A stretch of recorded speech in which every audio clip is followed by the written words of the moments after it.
written a lot about spices. I don't think you need a lot of spices. I have a lot of spices, though. All right, so right now that still looks all organized, right? But I did not like those containers. They were no good. So then I started buying like stuff, you know, I just kept them loose, which is what I clearly prefer. These loose things were going into those containers.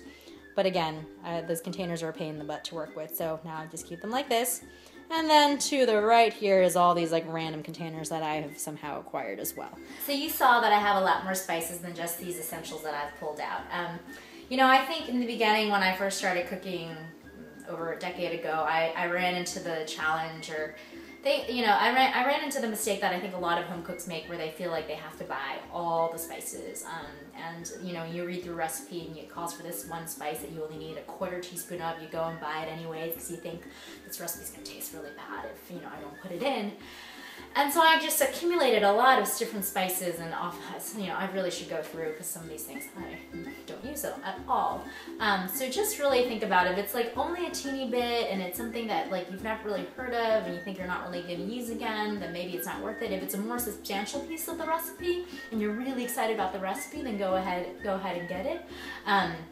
So that's just my little suggestion on spices. The spices that I really kind of base a lot of our meals on, because these are more common in a lot of families, and these are the ones that typically come with the little spice racks that people buy. So I'm a big fan of cumin and coriander. These are more like, you know, Latin spices that you find a lot. So I use these often together. You also find these a lot in Asian cooking. Coriander is just cilantro for any of you that don't know. If you ever go abroad, oftentimes they call it coriander versus cilantro. So just a little fun fact. In terms of like the more Mediterranean flavors, I use a lot of dried thyme. I use a lot of dried oregano, which is, I use so much of it that it's empty, so I'm gonna have to get a new jar of this. And also fennel seeds. I'm a really big fan of fennel seeds. Fennel itself has, I think, a little bit of a sweeter taste, and I love putting this in ground meats and burgers and meatballs.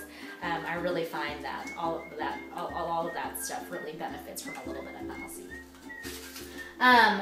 And then, of course, paprika. I put paprika in everything. I have smoked paprika, I have sweet paprika. I use this a lot to make a dry rub and put it on chicken, which gives it some color and also some really kind of that deep smoky flavor, which I love from paprika. And then some of the more common things, of course, garlic powder. In an Asian household, you use a lot of garlic powder. My job as a little kid was to season meat with garlic powder, salt, and pepper, and soy sauce. You know, I would shake it all on, and then we would tenderize it with the fork. So I'm a big fan of garlic powder. To add some heat, you know, I have red chili flakes, and I've got cayenne pepper. These things, you know, just use them sparingly, and so depending on, you know, if you like a lot of heat or not, you can use more. But you know, start off with less. You can always add more, but you cannot take the heat out. Remember that. And then I always encourage folks to, depending on what ethnic foods they really like, to get some spice blends of that ethnic food. So in my case, I really love Chinese food and I really love Indian food. So these are some spice blends of those ethnicities. So this is a garam masala, and this is a Chinese 5-spice. So it's really just a blend of spices that are common in that region's cooking anyways. And it's sometimes good to have these on hand as opposed to like measuring all those spices out, and sometimes might involve having to buy more spices in order to have the right blend. So think about the ethnic foods you like and buy 2 or 3 of those spice blends to have on hand. I think a lot of people are afraid of spices because some of them have pretty bold flavors, but you can, you know, just start off with less and you can always build. Add a little bit to soups, a little bit to salad dressings, to roasted vegetables, to stir fries. What I used to do with when I was teaching cooking lessons was, after we would make a big pot of pureed soup, we would play like, let's open up your spice drawer and see what we can put in. And I would just, and people get really nervous because if we're not following a recipe. And I would just have people think about, you know, what might taste good with this pureed carrot soup. You know, and most people have had a carrot ginger soup. There's like, oh, I think ginger. And then we put a little ginger in and we see how the taste changes. We add a little bit more if necessary. So that's kind of the way to go, the way to kind of build your confidence with the spices. So the other seasoning we're going to talk about really quickly to round out this spices and seasoning segment is salt and pepper. I really do believe that salting is an important part of cooking. And oftentimes recipes are not written in a way that they tell you you know, how frequently to salt. I think a lot of times professional chefs will be salting a lot more, or recipe writers will be salting a lot more than what the recipe says.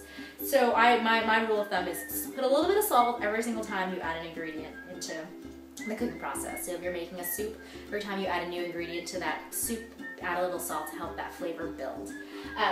So what kind of salts do I keep in my pantry? I just keep a really basic kosher salt. It is like, I get this huge box of it for $3 and it lasts me a long time. And what most people will love about kosher salt is it's very tactile. It's got this texture to it. So when you pinch off some of the salt, you can actually feel how much is there between your fingers. And so in time, the more you're used to working with this kind of salt, the more you can just kind of measure with your fingers versus having to take a measuring spoon out every single time. It's got a nice texture. It doesn't have the metallic-y taste that sometimes table salt has. Table salt is really better for baking because it dissolves so easily, whereas kosher salt has definitely more of a texture to it.